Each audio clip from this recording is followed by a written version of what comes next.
Long before history was written, before empires learned how to conquer, before the world understood power, there was a city that wasn't destroyed by war.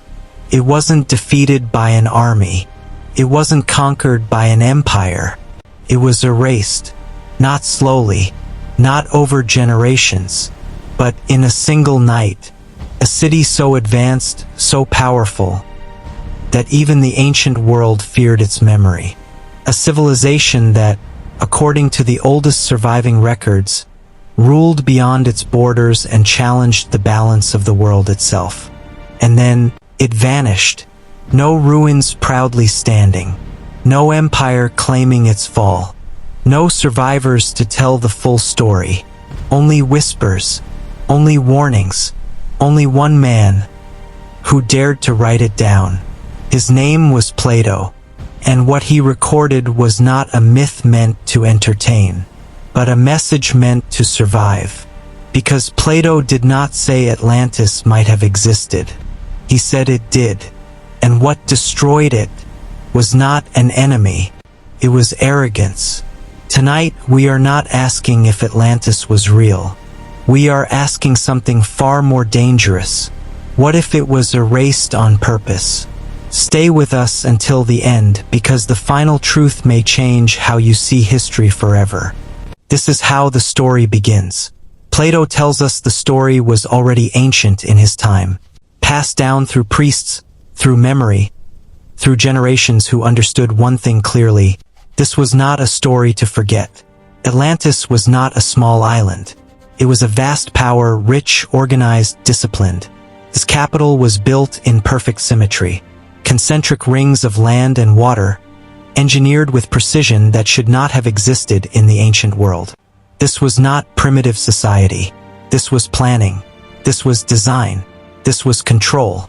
Atlantis had ports that could house hundreds of ships, walls plated with metals unknown to most civilizations, a system of governance that balanced kingship with law. And most unsettling of all, they had abundance, food beyond need, resources beyond scarcity, technology beyond necessity. And history teaches us something brutal. When a civilization has everything, it eventually wants more. Atlantis expanded, not in chaos but in confidence. Its influence reached beyond its shores, pressing against lands that would later become Europe, North Africa, and the Mediterranean world. And for a time, no one could stop them. As I said earlier, Plato did not celebrate Atlantis. He warns us about it, because Atlantis did not fall when it was weak. It fell when it was at its peak. The Atlanteans began to believe their power made them untouchable, that order bent to them, that nature obeyed them. They forgot balance. They forgot restraint. And according to the priests of Egypt, the true keepers of the memory, that was the moment the world responded. The earth shook, the sea rose, and in one night of fire, water, and stone, Atlantis disappeared beneath the waves. No gradual decline, no slow collapse, just silence. You might be thinking why this terrified the ancient world. Here is what most people miss. Ancient civilizations did not invent Atlantis. They feared it. Egyptian priests told Plato that Greece itself had once been nearly destroyed by the same catastrophe, but survived. They spoke of cycles, civilizations rising, forgetting, and being wiped away. And that means Atlantis was not unique. It was an example, a warning carved into memory, because if Atlantis could fall, anyone could. Here's where the mystery becomes uncomfortable. Plato's descriptions are geographically specific. His timelines are mathematically precise. His details are unnecessary for fiction, which raises a disturbing question. Why would a philosopher invent a story so dangerous, unless he believed it was true? And why would history allow Rome, Greece, and Egypt to survive in stone, but not Atlantis? Till today, people still ask, was Atlantis destroyed or hidden? Across the world, we find echoes, sunken structures beneath the sea, advanced stonework where it shouldn't exist, myths of flood survivors across every ancient culture. Is this a coincidence or a memory? What if Atlantis wasn't lost to time, but buried by it? What if history didn't forget Atlantis, but chose to move on? Atlantis may not matter because it existed.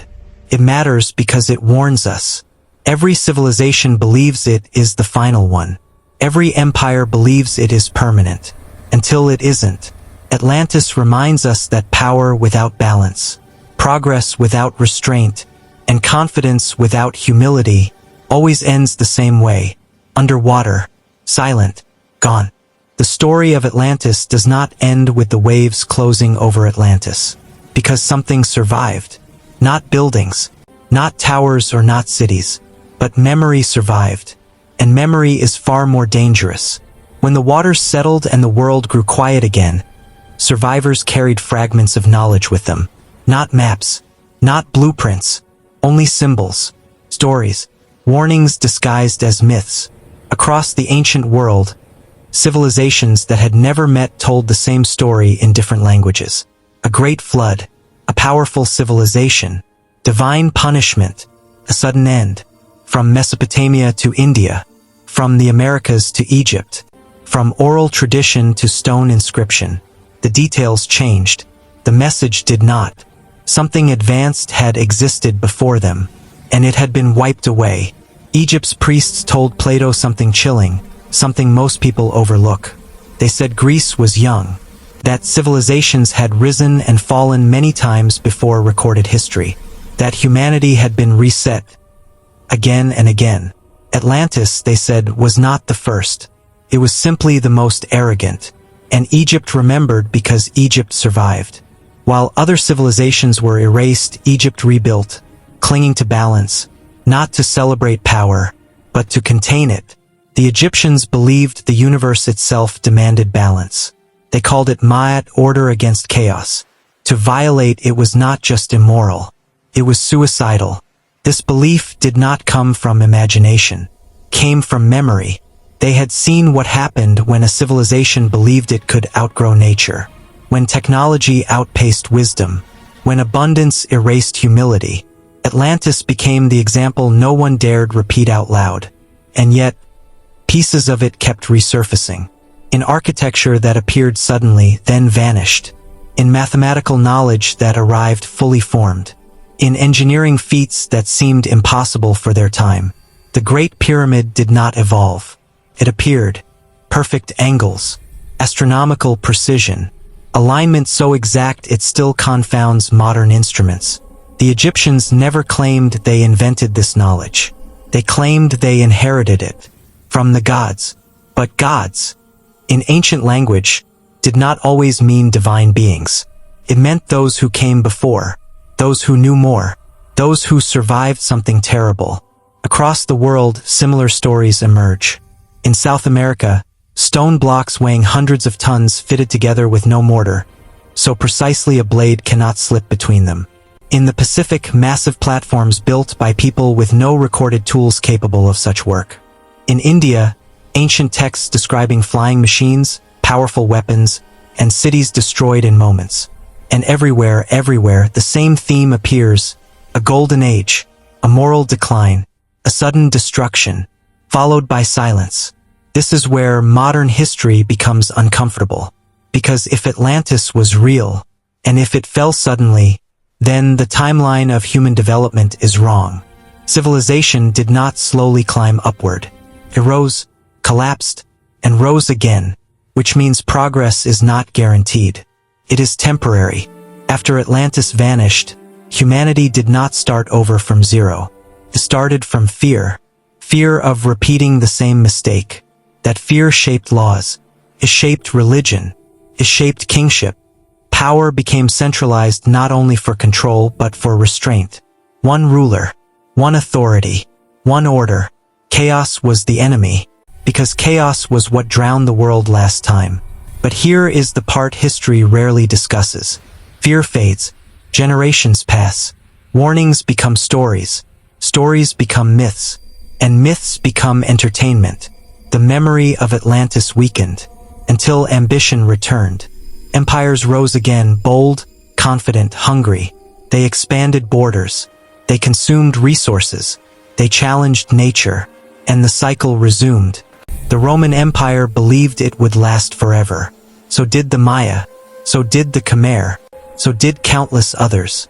Each left behind ruins and questions. What stopped them? The answer is never just invasion. It is always imbalance. Too much growth. Too much confidence. Too little restraint. Atlantis was simply the first to teach this lesson at global scale. And here is the most disturbing possibility of all. What if Atlantis wasn't destroyed by nature alone? What if its fall was accelerated by choice? Some ancient texts hint at internal conflict. A ruling class detached from the people. Technologies misused. Power concentrated too tightly. A civilization turning against itself. Because collapse is rarely external. It is internal, then finished by the environment. Which means Atlantis may not have been a victim. It may have been a warning that even the most advanced society can self-destruct. And if that's true, then the real question is not where Atlantis was. It's when we become it. Look around. Rising seas, unstable climates, unchecked technology, civilizations convinced they are too advanced to fail. Does this sound unfamiliar? Or does it sound repetitive? Atlantis is not a place. It is a pattern. And patterns repeat, unless recognized. That is why the story survived. Not as proof, but as prophecy. Plato did not want you to find Atlantis. He wanted you to avoid it. And that is why the story ends the way it does. Not with discovery, but with disappearance. Because civilizations that ignore warnings do not leave monuments. They leave gaps, silences, missing chapters. And if history has taught us anything, it is that silence always comes last. Silence, however, does not mean absence. It means something was deliberately left behind. Because when archaeologists first began uncovering ancient sites, they noticed something strange. The oldest structures were often the most advanced. The deeper they dug, the more precise the work became.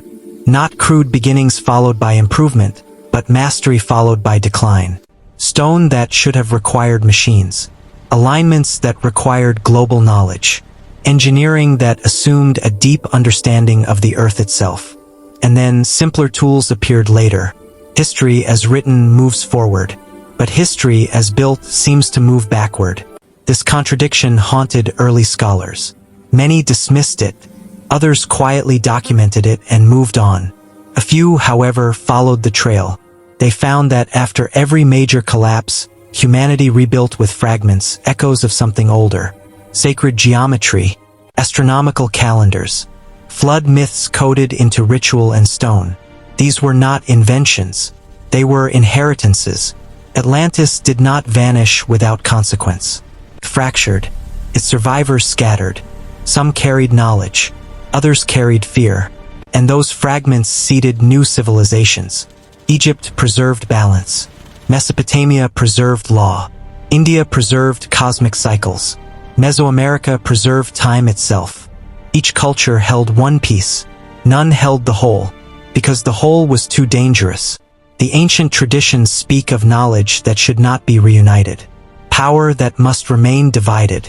Wisdom separated from technology to prevent another catastrophe. This is why so much ancient knowledge feels symbolic rather than practical. It was disguised, encoded, ritualized, not to hide it forever, but to slow it down, to make sure humanity matured before touching it again. But maturity is not linear. Civilizations grow fast when resources are abundant. They slow when restraint is required. And they collapse when confidence outruns wisdom. Atlantis collapsed because it reached the end of that imbalance. And here is the part that should make you pause. Most ancient cultures believed the destruction was not accidental. They believed it was corrective, a reset, not punishment but preservation. The earth, in their view, was alive, responsive, capable of restoring balance when pushed too far. Floods were not disasters. They were interventions, which means Atlantis may not have been unlucky. It may have been inevitable. The priests of Egypt warned that humanity forgets too easily, that long periods of peace dull memory, that technology accelerates arrogance. They recorded cycles measured not in years but in ages, each age rising, each age falling, and each age convinced it would be different, until it wasn't. Atlantis was the lesson carved into deep time, a civilization so confident it believed itself eternal. And that belief was its final mistake, because eternity does not belong to cities, or nations, or empires. It belongs to patterns, and patterns do not care who you are. They repeat, slowly, patiently, relentlessly, which brings us to the present. We stand at a moment where knowledge spreads faster than wisdom, where technology evolves faster than ethics, where power concentrates faster than restraint. And like Atlantis, we believe this time is different. We believe we are smarter, more advanced, more aware. Every civilization believes that, right until the moment it isn't. Atlantis does not haunt us because it was lost. It haunts us because it feels familiar. Because when Plato wrote his warning, he was not speaking to his time alone. He was speaking to every civilization that would come after, including ours. And that is why this story refuses to die, because it isn't finished yet. If the story held you, if it unsettled you, if it made you uncomfortable, then it did exactly what it was meant to do. Subscribe to Cinematic History Files and turn on the bell icon so you will never miss any update. Because history is not just about what happened, it's about what happens next. And the greatest warning humanity ever received was buried underwater, waiting to be remembered.